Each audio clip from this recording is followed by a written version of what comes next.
Taurus, tignan natin kung ano yung mensahe para sa iyo ngayon. Keep in mind na ito ay general reading lamang kaya hindi lahat makaka-relate. Pakilawakan po ang isipan. At kung hindi ka pa nakasubscribe dito sa ating channel, please subscribe and hit the bell button para lagi kang updated every time na meron tayong uploads. Kung nais mo namang mag-avail ng ating private readings, ng ating rituals, ng ating yours bracelet, yours EA necklace, yours money magnet bracelet, makikita mo yung link sa description box. Tarot Intentions by Aliana Reyes, yun yung name ng ating page. Click mo lang yon para madirect ka dun sa mismong page. Kung wala ka namang Facebook account or naka-deactivate ka ngayon sa iyong Facebook account, ang gawin mo is pwede ka sa WhatsApp mag-mensahe. So, nandyan yung aking WhatsApp number.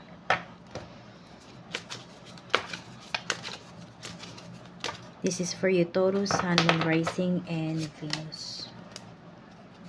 Kuha tayo ng mga energies today. Meron tayo ditong DX. Ayan.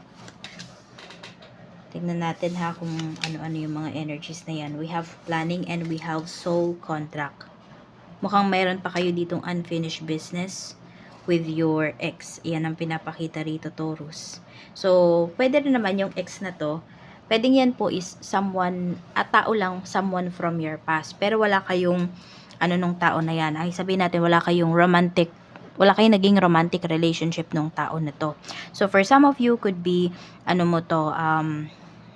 kunwari, ex na kaibigan, ex-friend, ayan. Or, ex-katrabaho mo.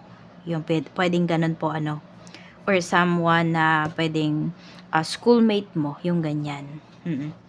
So, tignan natin. Pero yung iba naman po sa inyo, ayan, pwedeng meron pa rin kayong kahati sa puso ng person mo. And yun nga, yung ex niya yun. Hindi pa siya totally nakaka-move forward. Kasi pwedeng meron silang unfinished business dito. Mukhang may plinano kasi sila nitong tao na to, tapos hindi natuloy. So, isa sa kanila, or baka pareha sila, may bigat pa rin silang dinadala doon sa mga plinano nila before. Tignan natin ano tong DX na to. I'm open to receive any messages, please. Spirit guide for Taurus. We have, ayan, may regret nga dito, oh. So, tama talaga yung napipick up ko dito na meron pa silang unfinished business. Or could be kayo to. No, kayo, kung ikaw yung, ayan, kung ikaw yung may ex, o yan po. We have King of Wands. Tinitignan pa rin, oh. May feelings pa sa'yo dito yung ex mo, Taurus. And pwede rin kasi yung iba po sa inyo is meron kayong mga bagay na hindi ninyo ginawa, okay, from past. Pero kayong kasing pinagsisisihan dito na hindi ninyo ginawa before. Ayan, oh. Tignan naman natin ano yung planning na to. Okay, meron kayong pinakawalan. Hindi ninyo pinaglaban yung relationship. Yung sabi natin, some of you, yung trabaho po ninyo. May mga bagay kayo dito na masakit or mabigat sa loob ninyo, pero nilet go nyo pa rin. Kaya may panghihinayang pa rin kayo na nafe-feel dito. So, pwedeng yan ay opportunity pagdating sa work, hindi lang about sa love life. Pero ayun, nilet go nga ninyo. Tignan natin ano tong planning na to. We have 7 of Cups. And we have the Magician. Okay. So, more on plans ito, no? Ayan po. Tignan pa natin. Pwedeng may magre-remind pala sa'yo ngayong araw na to. We have the Hanged Man. Okay. Medyo matagal-tagal nyo na pala itong pinaplano. Yan. So, pwedeng laging hindi siya natutuloy. So, naniniwala ba yung iba sa inyo na kapag hindi plinano, mas natutuloy? Yan. Kasi yung iba po, pwedeng kapag pinaplano nyo, nai-evil eye talaga siya. And pwedeng sasabihin mo, wala naman po akong pinagsasabihan kapag nagpaplano ko, ako lang nakakaalam. So sometimes kasi, ikaw mismo, Taurus, na i-evil eye mo yung mga plans mo. Yes, may nangyayari po talaga na ganun. O, so yung iba sa inyo, ganun yung nangyayari sa inyo. Masyado kang kinakabahan or masyado kang na-excite dun sa gagawin mo na to the point na nai-evil eye mo talaga siya.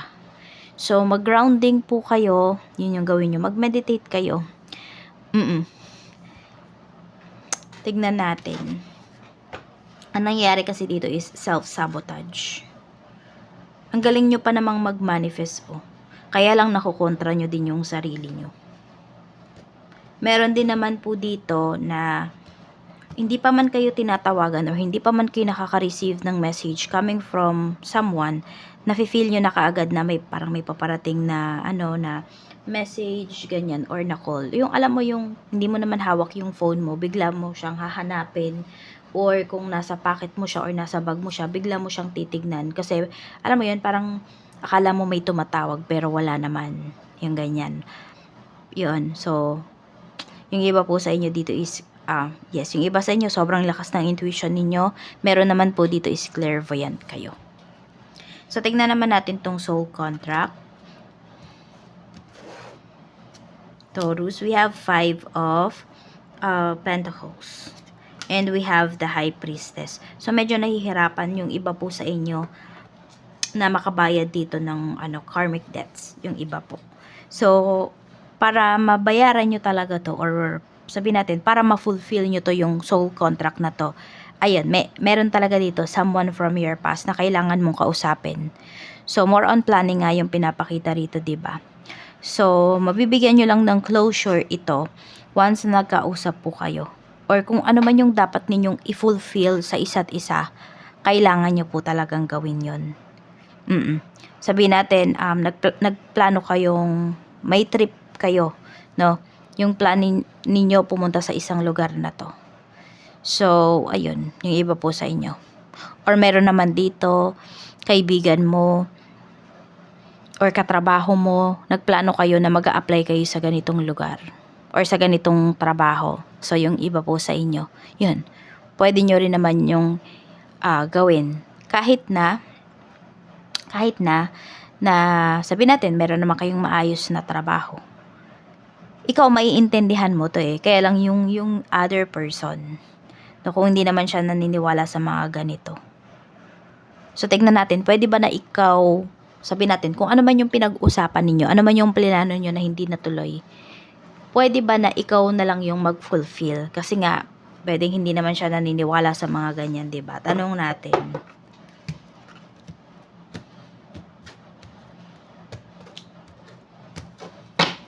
Okay, so napipick up ko dito, tanongin mo na lang siya kung naaalala pa ba niya. Kung meron pa kayong usapan ha.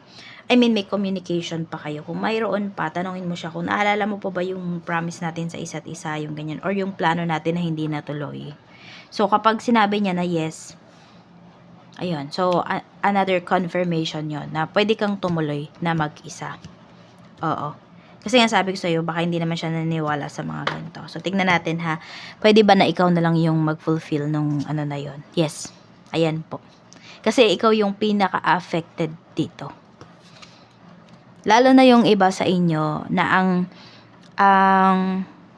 ang natatamaan kasi sa inyo, Taurus, is yung financial mo. Ayan, yung value ba? Yung value ng life mo. Yun yung naapektuhan dito. Kaya, ayun po, no, simula din ngayon, Taurus, iwasan nyo talagang mangako towards sa mga tao sa paligid po ninyo. Kasi, yun nga, 'di ba? Sa sarili mo nga, sometimes, mo pa na, nai-evil eye mo pa. Oo, kaya ayun yung iwasan po ninyo, na magsabi ng mga promises towards other people. Kasi, ang nangyayari, alam mo yun, parang, nako-corner mo yung sarili mo dun. Parang nakukulong mo yung sarili mo dun sa mga promises na yun. Kaya nagkakaroon ng stagnation sa life mo. Kamusta naman yung emotion mo ngayon? We have 6 of Wands. Pero marami din naman dito, happy kayo. So, may kakasal ba? Ayan, Ayan po. So, happy naman yung iba sa inyo. Happy yung heart ninyo dito. Madami pa rin namang good things na nangyayari sa life nyo. Okay, siguro hindi lang ito yung ine-expect mo, pero na-appreciate mo pa rin naman. Kaya, ayun, you have a grateful heart pa rin naman at the same time. Sa mga iniisip mo naman, kamusta? We have Knight of Swords. So, medyo, yung emotions mo dito, up and down. Yan. Oo. Hindi siya, yung isipan mo, hindi siya ganun ka, ano ba yung tawag dun? Pwedeng hindi mo siya ganun ka-kontrolado. Tapos meron nga dito, may mga naiisip kayo dito na nakakagalit ngayong araw na to. Or nakaka-frustrate. O, sa bagay, mapa-frustrate ka lang naman kasi kapag wala kang magawa dun sa bagay na yon. So, kung may mga bagay dito na iniisip ninyo na not under your control, diba, uncontrollable, huwag nyo na masyadong isipin. Alisin mo sa isipan mo yan. Kasi nakakadagdag lang sa stress mo, wala ka namang magagawa. Tignan naman natin yung spiritual health. Kamusta ang spiritual health? We have Queen of Swords. So, ito po, ang nakikita ko naman sa inyo, pwedeng may sinusunod po talaga kayo. And you follow with religiously. Yan. So, we have kasi Queen of Swords. May mga fina-follow kayo talaga dito. So, nakikita ko naman dito na okay yung inyong spiritual health. Meron lang din, pwedeng nang hingi kasi kayo ng sign. Some of you ha, hindi naman po lahat sa inyo Taurus. May hiningi kayo na sign and up until this day is hinihintay nyo pa rin yung signs na yon. Oo. So, ayun lang, yung iba naman po sa inyo, parang sobrang strict ninyo na pag may hiningi kayong signs, dapat sobrang specific siya. Yung tipong ganon. Yan, we have Queen of Swords. And medyo ingat lang din po kayo ha, kasi marami sa inyo talaga dito is, 'di ba, intuitive nga kayo, malakas talaga yung inyong intuition ngayon. Yun lang, medyo mag-ingat lang po kayo kasi 'di ba may mga naiisip kayo dito, nag-overthink yung iba sa inyo eh. Or hindi niyo masyadong makontrol yung inyong, hindi lang yung emotions niyo, yung mga sinasabi po ninyo. So, yun, mag-ingat ka kasi pag may sinabi ka dito, nagkakatotoo talaga siya. Or sabihin natin may naibibigay ka na dalahin towards doon sa isang tao kapag may sinabihan ka. Kahit hindi mo sa kanya harap-harapang sinabi yon. So, I mean, may para kasing may karga yung ano mo, yung mga sinasabi mo. Kaya nagkakatotoo siya. Ganyan. Tignan natin. Energy naman ng mga taong makakasalumuha mo. We have 10 of Pentacles. So, magaganda yung magaganda yung aura ng mga taong makakasalumuha mo, Taurus. Meron din dito mga mapepera, galante, ganyan. Mga sosyal, yun yung mga tao na pinapakita rito na pwede mong makasalumuha today. Blessings naman na paparating sa'yo. We have 10 of Swords. Meron tayo ditong Knight of Cups. At mayroon tayo ditong The Empress. Okay. So, ang blessings na nakikita ko rito is more on about may makakapasa dito sa exam. Kung may nag-apply po ng trabaho, ayan, medyo magwe-wait lang yung iba sa inyo ng 3 to 10 days bago kayo matawagan. Ayan po. Tapos, more on about health din. May pinapakita rin dito about health. So, may good news po kayo na marireceive about sa health ninyo.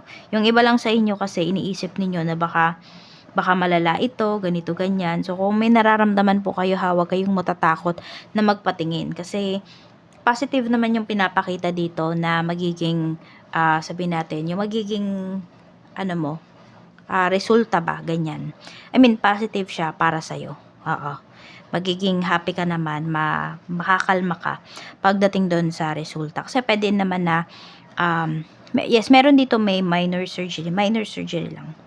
Tapos meron din po dito, more on madadaan nyo po yan sa pagkain. Meron naman sa synthetic medicine. So, ibig ko bang sabihin is mayroong paraan para dito. So, wag nyo nang hayaan na lumala siya. Blockages naman sa life mo ngayon, we have Ace of Swords. Ayan. So, yun nga, yung mga unfulfilled promises talaga yung pinapakita rito. Meron tayo ditong The Tower. May someone dito na na nai-evil eye ka rin talaga. ini-evil eye ka, kasama mo sa bahay, Taurus. May nasasabi to about sa'yo. Pero kasi di ko nakikita, binabackstab ka nung tao na to, hindi niya sa harap mo sinasabi kung ano yung mga ayaw niya sa'yo. Ayan. Merong someone dito na parang gusto ka nang paalisin sa bahay. So, sa bahay nyo ba, toxic ba? Tignan mo kasi ayan yung pinapakita, oh. Baka mas maganda kung meron na kayong sariling family, mas maganda kung bumukod po kayo. Kaya kung nararamdaman nyo rin, parang alam mo yung survival mode yung nangyayari sa inyo. Kasi some of you, nakokontento kayo sa kung ano yung mayroon kayo ngayon. Oo. Which is, okay din naman yun, diba? Kasi, ibig sabihin, grateful ka, na-appreciate mo yung mga bagay-bagay sa life mo ngayon. Kaya lang kasi meron dito, nakakampante naman po yung iba sa inyo. Yung tipong ganun. Kasi parang alam mo na laging may sasalo sa'yo. Yung tipong ganyan. Laging may makakatulong sa'yo. Basta meron kayong kakampantihan na nafe-feel dito. So, yun. Kaya yung iba po sa inyo, yun, kasama nyo mismo sa bahay, yung nambablock po sa inyo. It's either hindi ko alam kung ayaw ko ba talagang paalisin ng tao na yun or gusto kanyang paalisin, kaya lang kasi puro negative yung binabato niya sa'yo. Tingnan natin, pagdating naman po sa trabaho. Okay, pagdating sa work, kung may current job po kayo, tingnan natin. We have the Hermit. So, marami dito pwedeng medyo matagal-tagal na kayo pagdating sa work. And meron naman po rito na pwedeng dyan na kayo magre-retire sa trabaho. Sobrang focus nyo rin ngayong araw na to pagdating sa inyong work. We have the Chariot. So, mabilis lang naman. Parang mabibilisan ka lang sa oras ngayon. Kasi sobrang busy mo rin talaga. Yun, parang hindi mo mapapansin yung oras. Pinapakita naman dito na, yan, makakapag-focus ka talaga pagdating sa work mo. Mga co-workers mo naman, we have Page of Pentacles. Ayun lang, parang, di ko alam kung ikaw yung pinakamatanda or ikaw ba yung pinakamatagal dyan sa work. Kasi, pinapakita dito yung mga katrabaho mo, it's either bagong pasok pa lang sila dyan sa work or mga bata pa yung mga kasamahan mo sa trabaho. Alam mo yung parang kailangan mo pa silang turuan, may mga ganyan. So, pwedeng may mga magpapaturo sa'yo rito. Yan. May magpapatulong sa'yo dito ng mga co-workers mo. Medyo, maaabala ka, pero sabi ko nga, diba, matatapos mo rin naman talaga yung iyong work. Makapag-focus ka naman. Kasi, yung mga lalapit naman sa'yo na to ng mga co-workers mo, willing naman kasi talaga silang matuto. So, parang isang paliwanag mo lang sa kanila, gets na kagad nila yon. Oo. Kaya, di ka naman mahihirapan at di ka naman mai-stress sa kanila. Sa business naman, kung may business. So, tignan muna natin yung mga nalulugi yung business. Kamusta yung energy. We have Page of Cups. So, ngayon naman, medyo makaka-feel kayo na, teka, parang nakakabawi na ako dito sa negosyo ko. May ganyan. May ganyang energy na pinapakita. So, tignan natin, pagdating naman sa mga may current business. We have 6 of Cups. Tignan natin. We have 6 of Swords. Tahimik lang naman yung negosyo mo ngayon. Parang usual lang, ganyan. Pero pwedeng meron kayong ibabalik na dating products dito. Or magkakaroon kayo, kung meron dito, hindi kayo nagkasundo ng dati mong supplier, looks like babalik ka sa kanya. Or siya may i-offer sa'yo. Ayan, oh. May maganda ulit na pag-uusap na pinapakita rito. Sa, sa sales, we have the Emperor. Maganda rin po yung sales ninyo ngayon, oh. Ayan. Hindi naman po kayo uuwi na 0 today. We have naman 2 of Wands. Ito naman pagdating sa mga clients mo, more on ahead of time sila nagsasabi sa'yo ng mga bibilhin nila, ayan, or mga papareserve talaga nila. Maraming magpapareserve yan pagdating dito sa mga products mo. Sa staff naman, tignan natin, kamusta yung energy sa staff. We have 5 of Swords. Okay, medyo nagkakaroon ka ng problema dito. Yung iba sa inyo, baka kaya kayo nalulugi kasi sobrang bait nyo sa mga staff ninyo. Ayan, or kung sino man yung pinagkakatiwalaan mo pagdating dito sa negosyo. Kasi meron dito pwedeng kinukupitan ka. Ayan, oh. Meron kasi dito, oh. May tinatago sa'yo. May ginagawa behind your back. Kaya ito pwedeng mahuli mo to Taurus agad. Pero yung iba sa inyo, kung hindi nyo po ito nahuli agad, yun. Ito yung nakakaramdam ng mga nalulugi yung business nila. Hindi na lang sa dahil may ginawa kang failed na strategy pagdating sa career mo. Kung hindi pati rin kasi, ayan, may tao dito na, yun nga, na hindi honest dito sa negosyo mo. Oo. Tignan natin. Salain mo to ha, or tignan mo kung sino yan para matanggal mo na dyan sa work, sa negosyo mo. Kasi kapag pag nandyan yan, ako, baka siya na lang yung makinabang dun sa kita. Sa kaperahan, overall energy ng kaperahan mo, ayun, meron dito nai-stress yung iba sa inyo pagdating sa kaperahan. So kasi nga 'di ba sabi ko sa inyo, ang naapektuhan talaga sa inyo is more on your finances. So kung Taurus, nafi-feel mo nitong mga nakakaraang mga taon, mas gumagrabe ba yung mga problems mo in terms of money. Nakakabawi ka pa naman, pero yung iba sa inyo matagal kayo bago makabawi pagdating sa mga financial losses ninyo. So yun po, isa yun sa mga dahilan. So, try nyo nang i-fulfill yung mga pinangako ninyo towards other people. Oo, kahit na hindi nyo na sila kasama dun sa pag-fulfilled na yon. So, ikaw yung gumawa kung kaya mo pa. Kasi para din yun sa'yo, para yun sa finances mo. Sa love life naman, tignan natin. So, tignan natin, okay, kasi may X energy, diba, na lumalabas dito. Okay, ano ba yung issues? Ayan, we have 10 of Wands, 2 of Swords. May bumabalik ba dito na ex mo? So, kung kayo po ay meron ng bagong karelasyon, okay, block mo na lang yung ex mo. 'Di ba? Kung meron man kayong mga pinangako sa isa't isa before, ikaw na lang yung tumupad nun.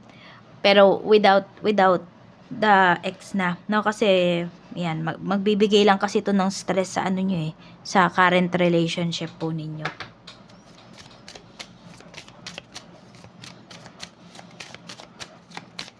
Tsaka itong ex mo kasi na to, bumabalik to sa life mo, Taurus, pero hindi pa rin talaga siya 100% na sigurado.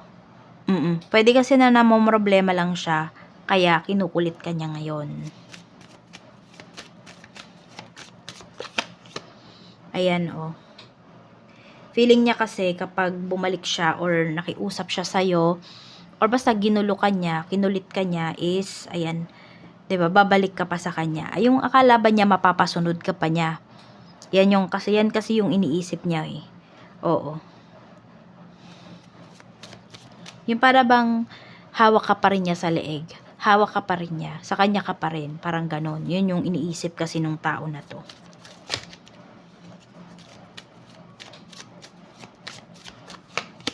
We have justice. Pero somehow naman no, nagsisisito dun sa ginawa niya sa relationship ninyo. Pero nga kasi, sabi ko nga sa'yo, nagdadalawang isip yan. Hindi talaga dahil dahil pure yung intention niya, kaya siya babalik sa'yo. Hindi ganun. Meron lang gustong patunayan sa sarili niya. Katulad nung sinasabi ko, 'di ba, yung iniisip niya na hawak ka pa rin niya, yung sa kanya ka pa rin, yung tipong ganon. So, para ba mapatunayan niya na na may feelings ka pa sa kanya, yung tipong ganyan, kaya ginugulo ka nito. So, nasa sa'yo yan kung bibigay mo ba yung satisfaction na yun sa kanya, or dededmahin mo na lang yung tao na to. Ayan, oh. Siguro nakikita nito masaya ka. Nakikita niya na, 'di ba? Sabi natin kasi facade lang naman yung nakikita niya, yung harapan lang, 'di ba? Yung surface lang. So, pwedeng nakikita kasi nito na masaya ka. Kaya ngayon, ginugulo ka. Yung person mo, stress yan ha. And kapag pinapasok mo yan sa life mo, yung ex mo na to, ang mangyayari, pwedeng ikaw yung maka-absorb nung nung stress na nararamdaman niya, nung stress na mayroon siya. Kaya it's up to you kung idadamay mo ba yung sarili mo sa stress na pinagdadaanan ng taong to, or mananahimik ka, magfo-focus ka sa life mo. Na sa life na binuo mo after na idam ka ba ng tao na to, or after mong alisan yung relationship na to. So, ayan po yung nakuha natin. So, about X ito eh. Tingnan natin, ano pa yung mensahe para sa'yo. I'm open to receive any messages, please. Spirit guide for Taurus. Taurus, Sun, Moon, Rising, and Venus. Ayan o, we have peaceful vibes. No more drama, calm mind, soul alignment. Yan po. Kaya kung ayaw nyo ng drama, block nyo na yung tao na yan. Kung gusto nyong i-maintain yung peace of mind na mayroon kayo ngayon, huwag mo nang pansinin. Kahit na magdrama pa yan sa'yo, magpaawa pa yan sa'yo. Okay?